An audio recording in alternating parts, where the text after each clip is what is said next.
Now, you see, what is, let me speak specifically for a moment. I said the subject of this is LSD. LSD is one such chemical that does produce this curious effect of making you aware of the polarity of things. It does lots of other things. It does lots of rather unessential and trivial things.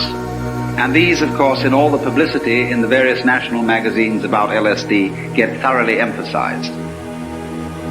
In other words, when somebody says something's real psychedelic, they mean bizarre. And when the national magazines try to illustrate the effect of these chemicals with various photographs, they come on with blurred photographs of all sorts of things higgledy-piggledy messed together. Naked girls seen through prisms. Well, that's absolutely nothing to do with it. If you wanted some sort of appropriate illustration for a Life magazine article on the effects of LSD, you would have one very simple solution. You would publish the most gorgeous color reproductions of Persian miniatures and of Moorish arabesques and of the illuminations of Celtic manuscripts.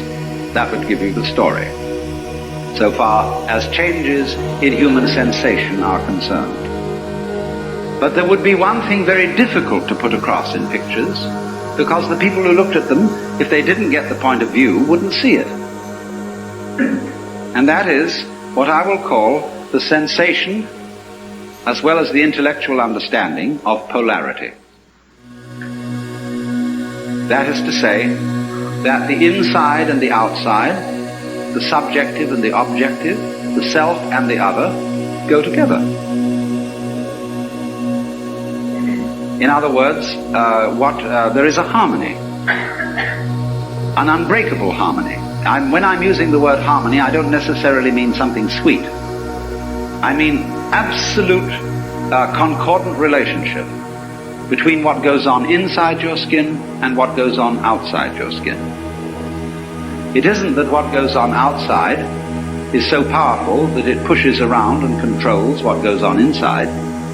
Equally so, it isn't that what goes on inside is so strong that it often succeeds in pushing around what goes on outside.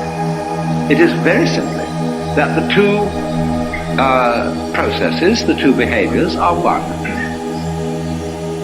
What you do is what the universe does.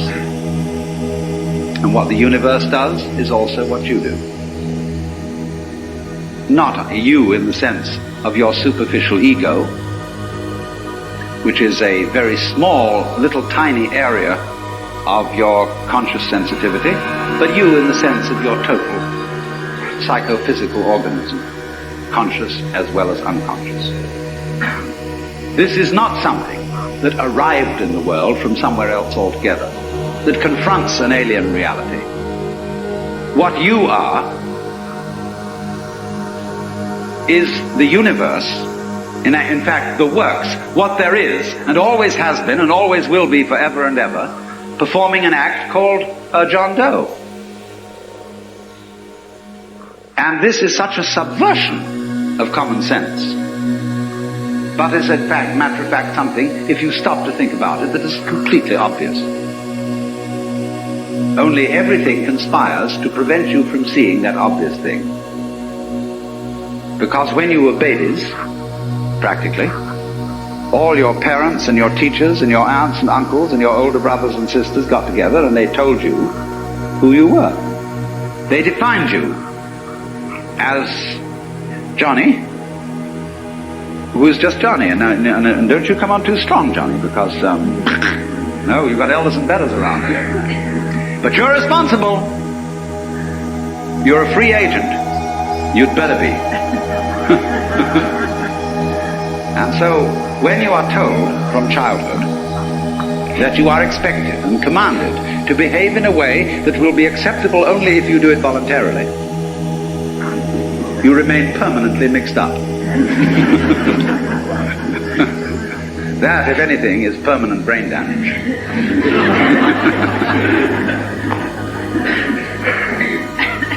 But that's the idea, you see, because that's the game we're playing.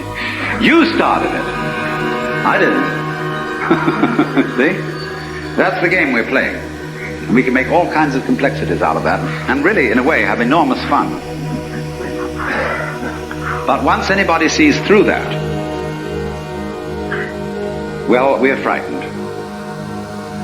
Once you get this sense of polarity, of your inside being the same process as your outside, and your ego being one and the same process as the whole universe going on, then we are afraid that people may say, well, good equals bad, and we can do anything we like, and we needn't in any way be further subject to the ordinary rules of human conduct, and we can wear what clothes we like or no clothes at all.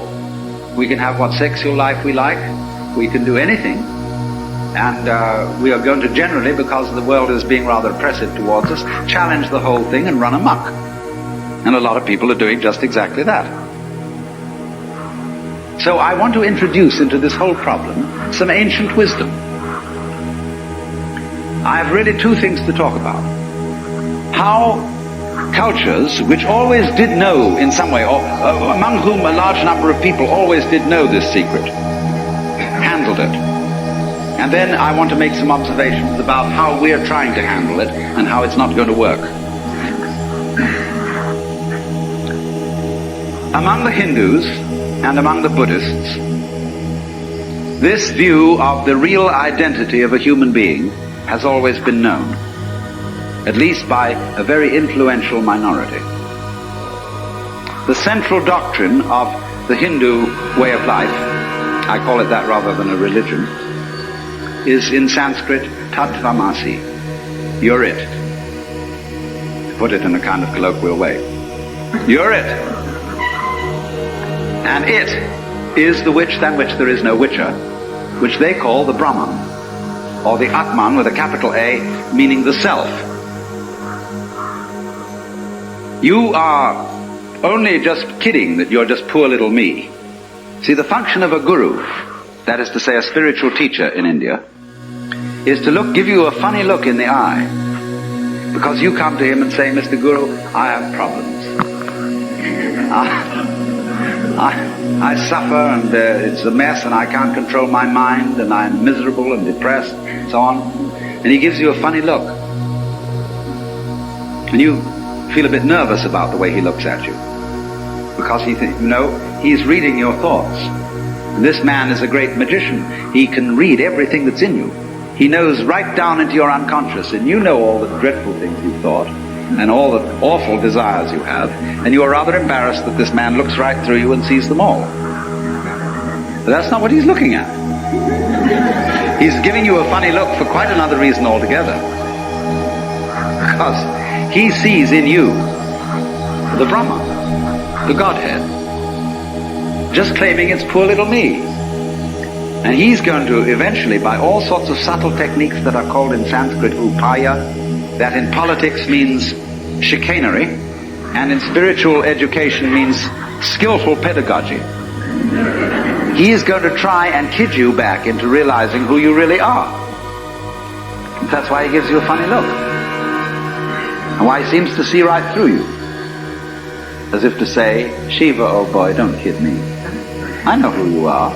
But you're coming on beautifully in this act that you're somebody else altogether. And I congratulate you. You're doing a wonderful job playing this part, which you call the person, my person. You know, a person is a fake. The word means a mask. So if you read books on how to be a real person, you're reading books on how to be a genuine fake. The word persona, as you know, means a mask worn in Greco-Roman drama. So if you come on to the Guru and say, well, he asks you who you are, Sri Ramana Maharshi, when anybody came to him and they said to him, as people do, who was I in my last incarnation? Or will I be reincarnated again? He always replied, who's asking the question? And everybody was irritated because he wouldn't give them answers about what they were in their former lives. He just said, who are you? And he looked at you. Have you looked at photographs of this man? I keep a photograph of him close by because of the humor in his eyes. They're looking at you with a dancing twinkle, saying, come on.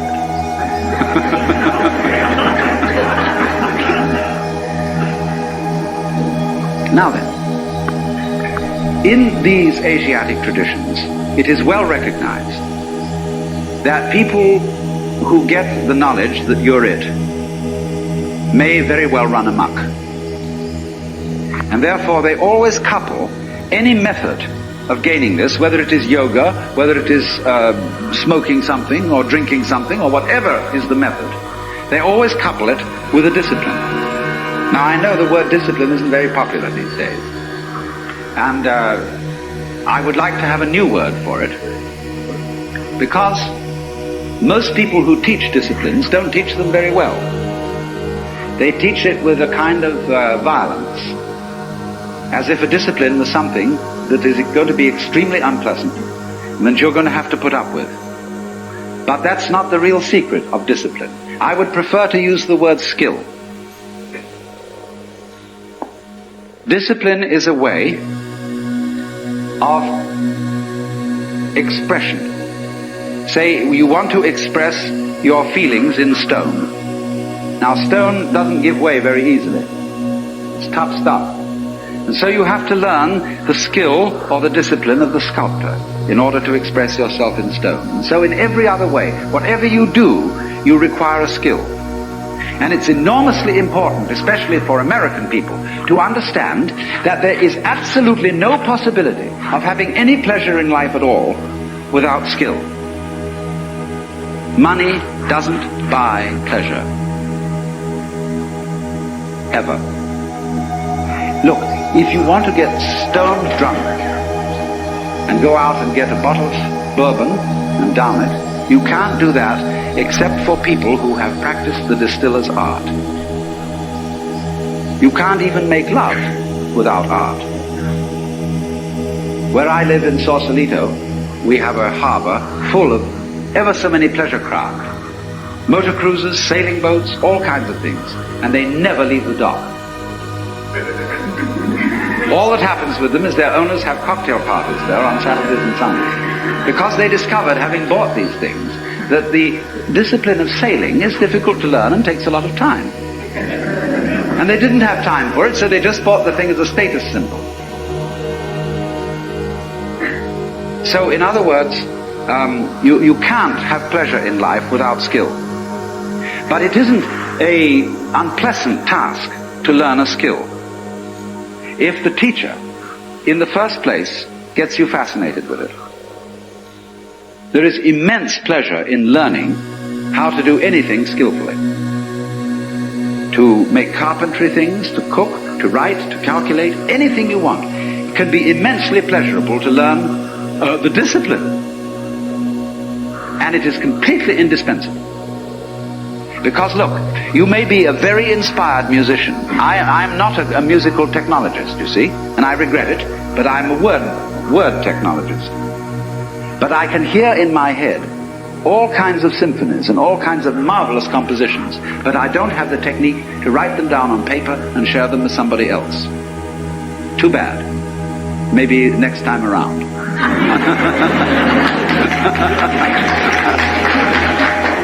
But you see, so far as words are concerned, I can express ideas because I have studied language. And I've worked very hard. Not that I didn't like it, I intensely enjoy the work of writing a book, although it is difficult. But it's fascinating to say what can never possibly be said. So, you see what's happening. What you have to do, you have inspiration, but then you have to have technique to incarnate, to express your inspiration. That is to say, to bring heaven down to earth. And to express heaven in terms of earth. Of course, they are really one behind the scenes. But there's no way of pointing it out unless you do something skillful. You see, we are all, at the moment, absolutely in the midst of the beatific vision. We are all one with the divine, or some, I don't like that sort of wishy-washy language, but we are all there. But we are so much there that we're like fish in water. They don't know they're in water. Like the birds don't know they're in the air because it's all around them. And in the same way, we don't know what the color of our eyes is. I don't mean whether you've got blue or brown eyes, but the color of the lens of your eye. You call that transparent, no color. See, because you can't see it. But it's basic to being able to see anything. So in order to find out where you are, there has to be some way of drawing attention to it. And that involves skill. Upaya in Sanskrit. Skillful means. So, it's all very well. Anybody can have ecstasy. Anybody, as a matter of fact, can become aware that he is one with the eternal ground of the universe. But since that's what you are anyway, I'm going to ask, so what? When a hero goes on an adventure, and he leaves his people, and is going to a strange land, he can go away and just hide himself round the corner in an obscure house, and then appear a year later and say, I've been on a heroic journey, and tell all sorts of tales. And they say, prove it. Because they expect him to bring back something which nobody has seen before. Then they believe you've been on the journey. So in the same way, exactly, anybody who goes on a spiritual journey must bring something back. Because if you just say, oh man, it was a gas. Anyone can say that. Now this is why in the doctrines of Buddhism there is a differentiation between two kinds of enlightened beings. They are both forms of Buddha, which is to say the word Buddha means somebody who has awakened, who has discovered the secret behind all this. In other words, all this thing we call life with its frantic concerns is a big act, which you, in your unconscious depths, are deliberately setting up. So you can do one of two things when you discover this. You can become what's called a pratyeka Buddha. That means a private Buddha who doesn't tell anything. Or you can become a bodhisattva. Pratyeka Buddha goes off into his ecstasy and never is seen again. Bodhisattva is one who comes back and appears in the everyday world and plays the game of the everyday world by the rules of the everyday world. But he brings with him upaya.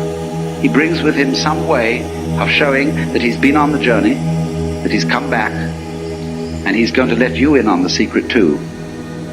If you'll play it cool and also come back to join in the everyday life of everyday people. Because this is the rule. If the world is dramatic, if the world, as the Hindus say, is a big act put on by the divine self, one of the rules of coming on stage is that you don't come on as yourself. You come on as the part that you're going to play.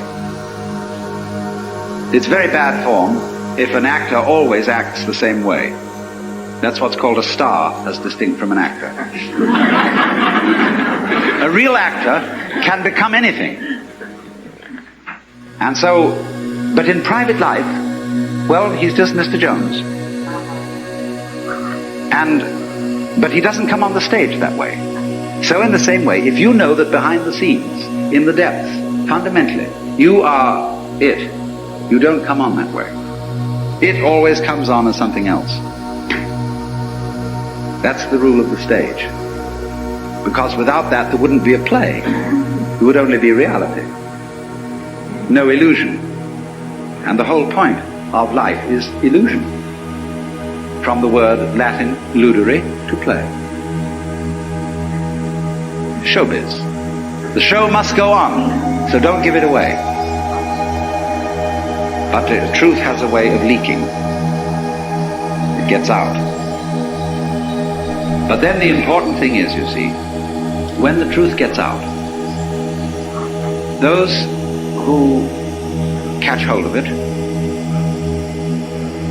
must find a way of staying in contact with what society calls reality.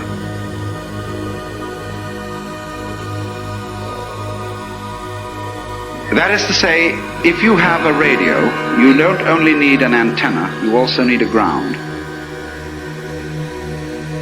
So what happens in the world of mysticism, of psychedelic visions and so on, needs to be grounded. So then there are always two directions in which such a discipline works. One, preparatory. In other words, those who taught disciplines for awakening in the Orient were always careful to screen, first of all to screen those who applied, and then after screening them to make them sensible, so that they knew how to handle the game of ordinary human existence and play it by the ordinary human rules. In other words, that they had strength of character and were not the sort of people who would be wiped out because they had no strength of character by an overwhelming experience.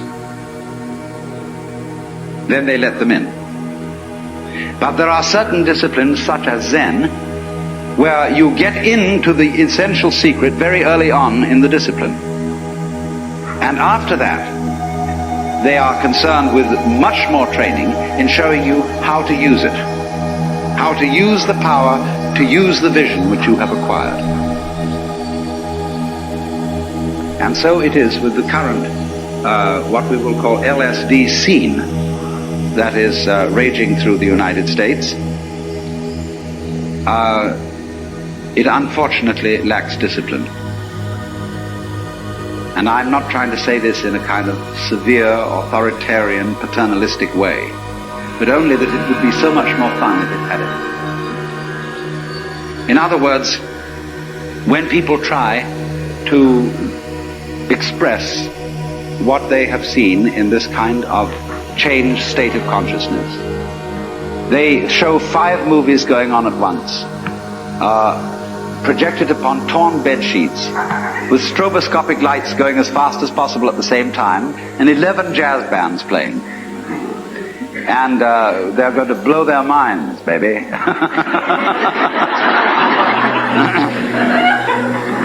And everybody else who hasn't seen this thing look around and say, well, it's a mess. I don't like the looks of it.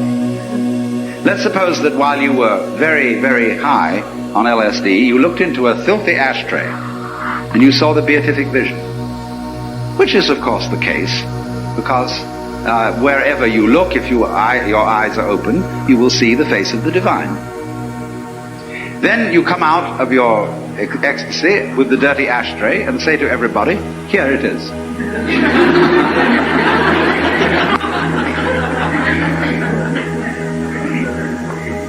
No, there is a possibility, if you are an extraordinarily skillful painter, or even photographer, of presenting the dirty ashtray so that everybody else will see almost what you saw in it. But you will have to have a technique which will translate every grain of ash into a jewel, because that's what you actually saw. But that requires mastery of an art. And I'm afraid people think that all it's necessary to do is just throw out any old thing, because under that transformed state of consciousness, any old thing is the works. But nobody else can see it if they haven't shared that point of view. So then, this becomes, for us in the United States, an extremely important social problem. The cat is out of the bag. We are living in a scientific world where secrets cannot be kept. And anyone, anytime, can pick up something which will short-circuit all the ancient religious techniques, yoga practice, meditation, etc., etc. This is all very embarrassing, but it will happen. Not for everybody, but for a lot of people. And they will see what all those sages and Buddhas and yogis and prophets saw in ancient times. And it will be very clear.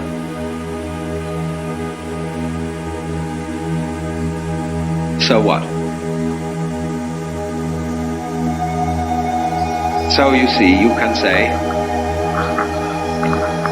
look at all these people who haven't seen it. This is a temptation. Look at them all going about their business, earning money and grinding it out at the bank or the insurance office or whatever it is every day, and how serious they look all about it, and they don't really know it's a game. And you can cultivate a certain contempt for people like that. But it's very, very bad to do that. Because, of course, don't forget, they have a certain contempt for you. You see, always the nice people in town who live in the best residences, they know that they're nice, because there are some people on the other side of the tracks who are not nice. And so at their cocktail parties, they have a lot to say about the people who are not nice, because that boosts their collective ego. There would be no other way of doing it. You don't know that you're a law-abiding citizen unless there are some people who aren't. And if it's important to you to congratulate yourself on being law-abiding, you therefore have to have some criminal classes, outside the pale, of course, of your immediate associates. On the other hand, the people who are not nice, they have their parties. And they boost their collective ego by saying that they're the people who are really in. Whereas these poor squares who deliver the mail faithfully and who carry on what you call responsible jobs, they're just dupes. Or when they earn their money, all they do is buy toy rocket ships with it and go roaring around and so on, and they think that's pleasure. So the people who are not nice boost their collective ego in that way. Neither of them realize that they need the other just as much as a flower needs a bee and a bee needs a flower. So when you see the people who you think are not in on the secret, if you really understand, you have to revise your opinion completely and say that the squares are the people who are really far out, because they don't even know where they started. See, an enlightened Hindu or Buddhist looks at the ignorant people of this world and says, my respects. Because here I see the divine essence, having altogether forgotten what it is, and playing the most far-out game of being completely lost.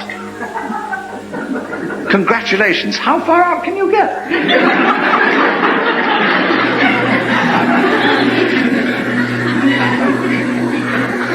So if you understand that, you don't start a war with people you might say are square. Don't challenge them. Don't bug them. Don't frighten them. The reason is not because they are immature, because they are babies, and you mustn't scare babies. It's nothing to do with that. You mustn't frighten them because they are doing a very far-out act. They are walking on a tightrope, miles up. And they've got to do that balancing act, and if you shout, they may lose their nerve. See, that's what we call the responsible people of the world are doing. It is an act, it's a game, just like the tightrope walker. But it's a risky one, and you can get ulcers from it, and all sorts of troubles. But you must respect it. And say, congratulations on being so far out.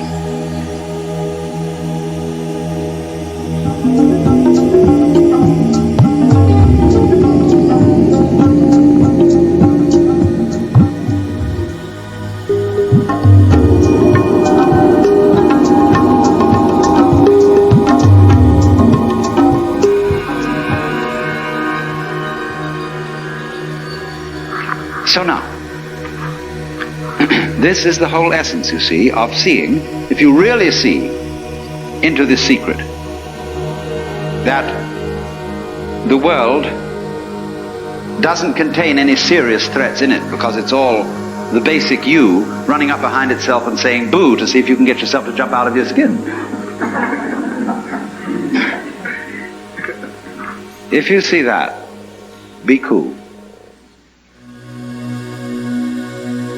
That's the whole art of Zen, you know, is cool Hinduism. The Hindus come on a little strong when someone like Sri Ramakrishna pretty much openly announces that he's the Godhead. That's a little tough. And when Sri Ramana accepts the puja of all the followers and Sri Aurobindo sits every day for darshan, it's coming on a little strong. Well, the Zen people feel that that's just a bit too much. And the way they come on is they're ordinary. And they say when two Zen masters meet each other on the road, they need no introduction. When thieves meet, they recognize each other instantly.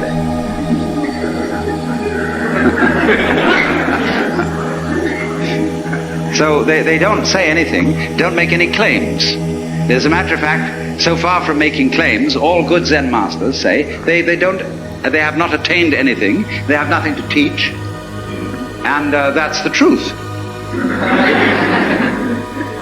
Because anybody who tells you that he is some way of leading you to spiritual enlightenment is just like somebody who picks your pocket and sells you your own watch. Of course, if you didn't know you had a watch, that might be the only way of getting you to realize.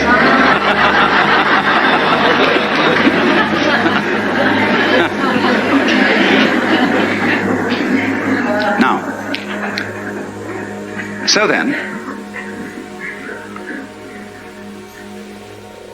if, though, the people who do, by one means or another, prepared or unprepared, disciplined or undisciplined, get into this kind of interior secret about the nature of the universe, and they have hitherto been insecure about themselves, they're going to use this secret as some way of creating trouble, and of stirring things up, and of boosting their own inadequate character structure, which is a word I prefer to use instead of ego.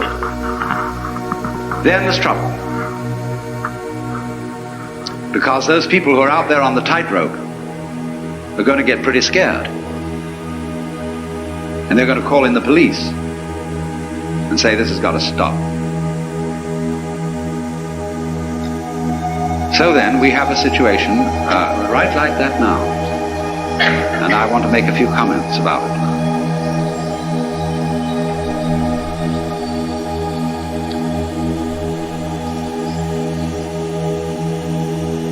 First of all, the major group, it seems to me, that are crying panic about LSD are psychoanalysts. To them, this sort of thing is extremely threatening, because psychoanalysis, in its theory, whether it be Freudian or whether it be Jungian, has a theory of the unconscious, which is not unrelated to the general philosophy of science of the 19th century, which is that the unconscious, called the libido by the Freudians, is totally uncivilized, blind lust. For the Jungians, it may be something even more dangerous than that, because they have not settled for the idea that it's a sexual unconscious. It may be much more sinister than that. Deep down, there is the spider mother. There are the screaming mimes at the bottom of that pit. And Esther Harding, in her book Psychic Energy, says that civilization is a mere veneer over the abysmal depths of primeval slime, in which there are the great serpents and appalling influences just waiting for a chance to get up there and raise hell. So if you are psychoanalytically oriented, you are necessarily terrified of the unconscious. But you've learned a trick. Let's say the old-fashioned Christians, they discipline the unconscious with a club. Bible and birch rod, see? And they knocked it down. Freudian said no. This is a very dangerous creature, but you've got to train it in a different way, like a good horse trainer doesn't use the whip but lumps of sugar. But it's still the same animal. In other words, this whole philosophy of Western man as it crystallized in the late 18th, 19th and early 20th centuries is that what we call humanity, consciousness, spirituality, values, is simply a veneer. The real thing underneath, the gutsy thing, is a terrible monster. And watch out for that. So anything that happens that might let that creature loose is looked upon by psychoanalysis as terrible. I'm not going to accuse them of worrying about LSD because they think they're going to be put out of a job. I don't think that LSD is an automatic psychotherapy at all. It needs, if you're going to use it for that purpose, you need psychotherapy in the ordinary way along with it. LSD is simply an exploratory instrument, like a microscope or a telescope, except this one's inside you instead of outside you. And according to your capacity and knowledge, you can use a microscope or a telescope to advantage. So in the same way, according to your capacity and your knowledge, you can use an interior instrument to your advantage. Or just for kicks. But when these people, really feel threatened by this thing, they start sending around messages and public utterances which sound exactly as if they had taken LSD, had had a bad trip with it, and were coming on paranoid. So they are spreading subtle rumors that this substance causes permanent brain damage and utter destruction of the superego. There are people in New York, likewise, who are spreading around the idea that, you see, once this thing has touched you, you are as if you've had a prefrontal lobotomy. You are somebody who ought to be put in a concentration camp because you've lost your conscience. You're out of order. Nothing more can be done about it. Now, do you see how alarming that could be in our day and age? Think that your brother, your aunt, has got permanent brain damage? Took some LSD? You see, the situation is exactly parallel. The thing that we learn from history is nobody ever learns from history. Consider, just go back a few hundred years to the days of the Inquisition and realize that the theologians of the church were in those days accorded the same kind of respect that we now accord to the professor of pathology at the University of California Medical School, or to the professor of physics at Caltech. We think those people are real authorities. They know it works. They've experimented. They have knowledge. They're the wisest people in our society. Well, all right, a few hundred years ago, so were the theologians. And they had the same sense of responsibility towards the community that our great scientists and physicians have today. And they knew there was a thing called heresy going around that was not only capable, once you caught heresy, of making you damned to hell forever and ever and ever, to the most unimaginable tortures that would go on without end, but that it was infectious. And one heretic would soon make other heretics. So those entirely humanitarian and merciful church fathers got together and said, what are we going to do to stop this? Well, now they knew there is an eternal life beyond the grave. And so perhaps, just in the same way as if you've got a cancer, and that's something terrible because it might spread and destroy the whole body, cut it out. Even burn it out if you have to. And a little pain on the part of the patient and several months on the end of tubes won't be too bad for if you get rid of it. So they said, we've got to torture these people, because they might, in the middle of this extreme experience, recant. And if they won't recant, we'll burn them, because there's just the chance that in the agony of burning at the stake, they will say at the end, oh God, forgive me for my sins, and it'll be all right. Now realize the absolutely merciful intent behind the inquisitors. Perfectly responsible, acting on the best knowledge that they had in their day. Don't you see how that can happen again anytime? Permanent brain damage. People lost their sense of social responsibility, utterly destroyed by taking the wrong kind of drug. Now, dear friends, there is absolutely no evidence for this kind of thing whatsoever. The only brain damage that is, I've just checked this out with the most eminent authorities in this area on the subject, that the only permanent damage that's been perpetrated, and even that wasn't permanent, was on some cats who were given doses that would be equivalent to a human being to over 2,000 micrograms of LSD, the normal dosage for a human being being about 1 to 200. But give a cat the equivalent for a human being of 2,000 micrograms, there will be synaptic defects that are called acute as distinct from chronic. That means they will disappear after a little while. Now, this has been worked out carefully. And there is no evidence whatsoever of any serious neurological damage to a human being, except in cases where A, they may have taken an absurdly large dose, or B, taken it in conjunction with some other form of drug, an amphetamine, a barbiturate, or something like methadone, a narcotic, which did indeed cut off the oxygen supply to the brain and therefore cause some damage. So this scare talk is simply without foundation. But nevertheless, there are certain reasons to be cautious, and for those who understand the operation of these chemicals to issue certain clear warnings. And this I want to talk about quite seriously.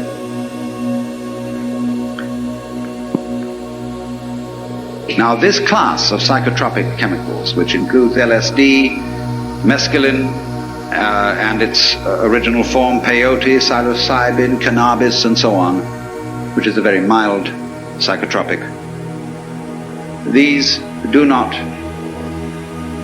in moderation and proper use, in any way harm the physical organism, nor form such habits that you can't get rid of them without unpleasant withdrawal symptoms.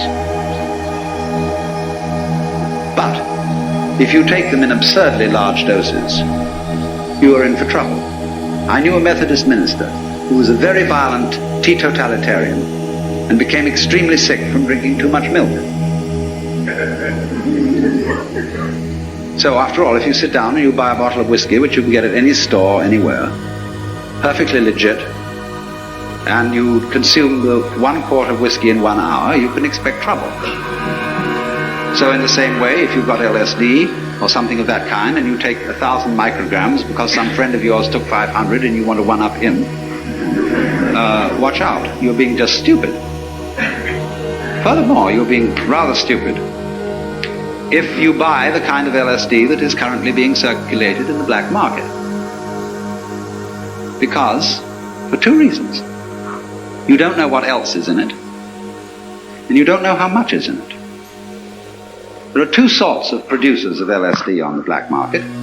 One is the enthusiastic graduate student in chemistry who wants to turn the whole world on. And his product is apt to be pretty good, but excessive in dosage. And what says 100 micrograms may well be 300. There is another kind of producer who wants to make a good thing out of it, or who wants to give you a big jazz, but he'll mix it with amphetamines. There's another more sinister kind of producer who'll either cut the amount or mix it with heroin or any other substance, maybe again amphetamines or whatever, that'll get you hooked on it.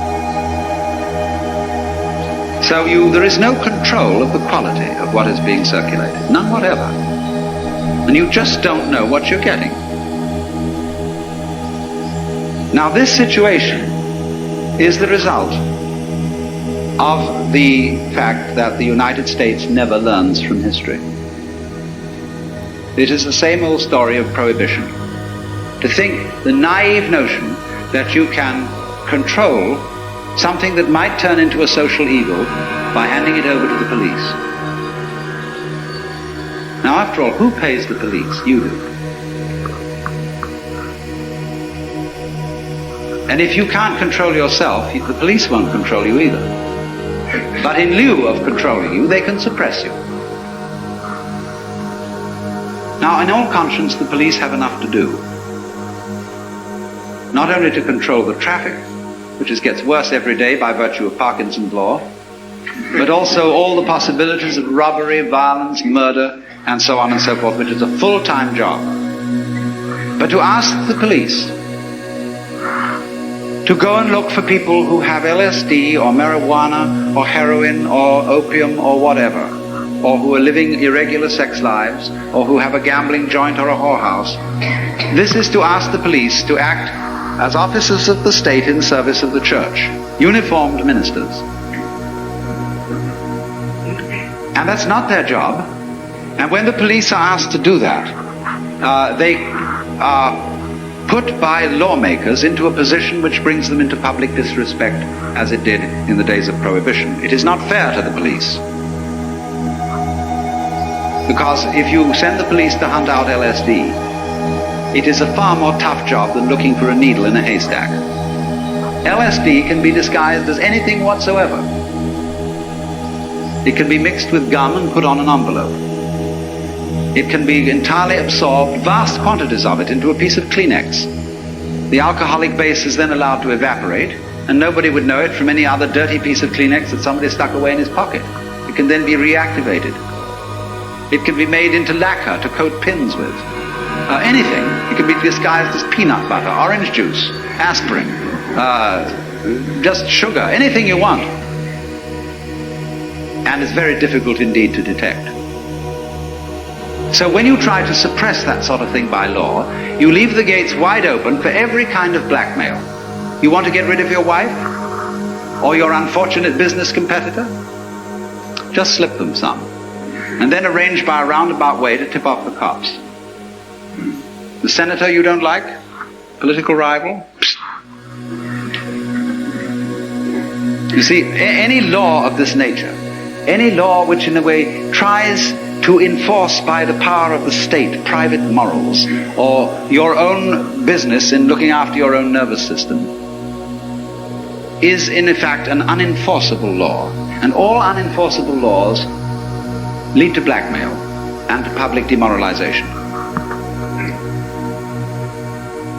The only way to handle a thing of this kind is to bring it all out into the open. Nothing can be controlled when it's driven underground. It ought to be controlled. Just in the same way as we have learned how to control automobiles, we license people to drive them. So in the same way, we don't sell liquor to minors. We expect them to have some kind of education and grown-up responsibility before they go boozing around. So in exactly the same way, society has got to face the fact that it's going to have to license people for certain spiritual adventures, or perhaps just plain pleasures, if that's what you want to call it. After all, you can't even join some churches can't join the Catholic Church without taking a course of instruction. That takes a few weeks, and then they put you through an initiation. And you may say when you get through that, well, what was all that preparation for? I didn't feel anything. But so in exactly the same way with this, it is completely urgent, in other words, that we prevent the occurrence of a very serious, socially destructive criminal situation created by law. You've heard of iatrogenic diseases? That means diseases caused by physicians. There are nomogenic diseases, or shall we say nomogenic crimes. Like somebody said, the only serious side effect of marijuana is that you may go to jail. This is a nomogenic crime. In other words, it is a ritual crime. In exactly the same way that when the early Christians refused to burn incense in front of the Roman gods, in whom the Romans themselves didn't believe, they were guilty of a crime. It was a ritual crime. And they refused. And a reasonable man like the Emperor Marcus Aurelius said to the Christians, now come on, really, do you have to refuse to burn incense? They said, yes, we're serious about it.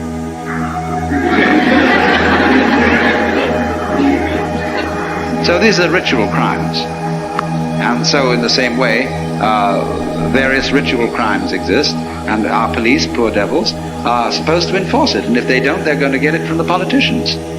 Because the politicians have made all the old ladies up in Glendale scared, and Pasadena and so on. They're all just terrified about this. And so the politician gets the votes of those old ladies.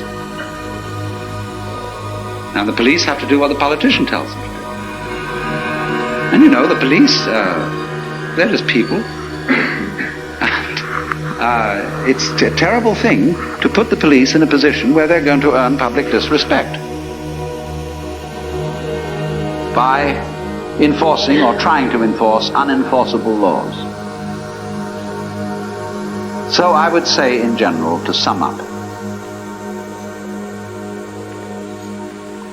substances like LSD, which give away a secret about the nature of the social game, the human game, and what underlies it, are potentially dangerous, of course, like any good thing is. Electricity is dangerous, fire is dangerous, cars are dangerous, planes are dangerous, but not so dangerous as driving on the freeway. The only way to handle danger is to face it. If you start getting frightened of it, then you make it worse, because you project onto it all kinds of bogies and threats which don't exist in it at all. So this is also a rule, and please, anybody here who's a psychotherapist, if he doesn't know this already, take note. If you get someone thrown on your hands who, as a result of taking any psychotropic drug, is in a psychotic state, don't be frightened. Because the moment you're afraid, your patient will pick up your fear by a kind of osmosis and get worse. The rule about all terrors, going back to where I started from, the dweller on the threshold, the rule for all terrors is head straight into them. When you are sailing in a storm, you don't let a wave hit your boat on the side. You go bow into the wave and ride it. So in the same way, old folklore says, this is an old wives' tale with a lot of truth in it, whenever you meet a ghost, don't run away. Because the ghost will capture the substance of your fear and materialize itself out of your own substance and will kill you eventually, because it will take over all your own vitality. So then, whenever confronted with a ghost, walk straight into it and it will disappear. And so in the same way, when people stir up the depths of the unconscious and are confronted with their own monsters, or with the terrors of discovering that they're in a relativistic world where black implies white and white implies black, so who's in charge? You know, grandfather's dead, father's dead too, this leaves me. Ooh, who's the authority? See? When you get that sense of terror, go right at it. Don't run away. Explore, feel fear as completely as you can feel it. Head straight into it.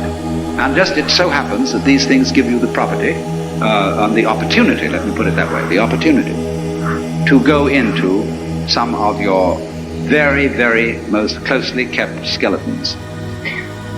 And the result of that is invariably beneficial.